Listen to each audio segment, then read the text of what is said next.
Millions of people are screaming at their TVs right now, cheering, arguing, completely emotionally invested in a game played by people they've never met. But there's another group of people watching all this and feeling absolutely nothing. They don't know the players, they don't follow the scores, and they genuinely don't understand why everyone else cares so much. If you've ever sat in a room full of sports fans and felt completely disconnected, like everyone else is experiencing something you're not, psychology says there might actually be a reason for that. Because when sports fans watch a game, something interesting happens in the brain.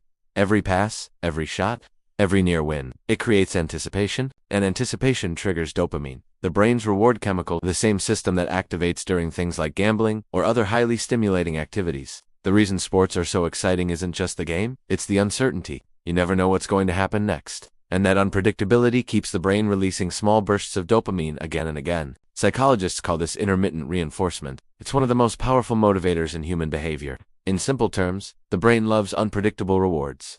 But here's where things get interesting. For some people, that reward system simply doesn't activate the same way when watching sports. Their brain just doesn't experience the same emotional payoff from spectator competition, which means something surprising happens. Instead of getting excitement from watching a game, they often look for meaning somewhere else. But dopamine isn't the only reason sports feel powerful. There's another psychological force involved, something much older: tribal identity. For most of human history, survival depended on belonging to a group. Your tribe protected you, hunted with you, helped you survive. And even though modern life looks very different, that instinct never disappeared. Sports tap directly into that ancient part of the brain. When fans support a team, their brain begins to treat that team like part of their tribe. That's why fans say things like, "We won," even though they never stepped on the field. The brain is creating a sense of shared identity, but people who don't care about sports often experience identity a little differently. Their sense of self isn't strongly tied to belonging to a group. They're less focused on us versus them, and more focused on individual interests, ideas, or experiences. Research has even found that people with lower interests in spectator sports often score higher in openness to experience. That personality trait is associated with things like curiosity, creativity, art, music, ideas. In other words, they're still searching for excitement and meaning, just in different places.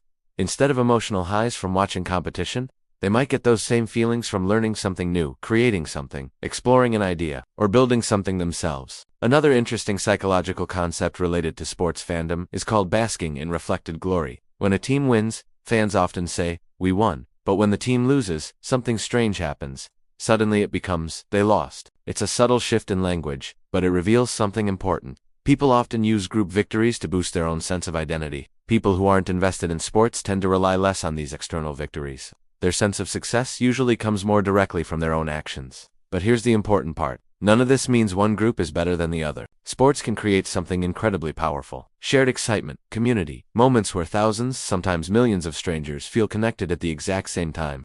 For many people, that sense of belonging is deeply meaningful. But for others, emotional energy flows somewhere else.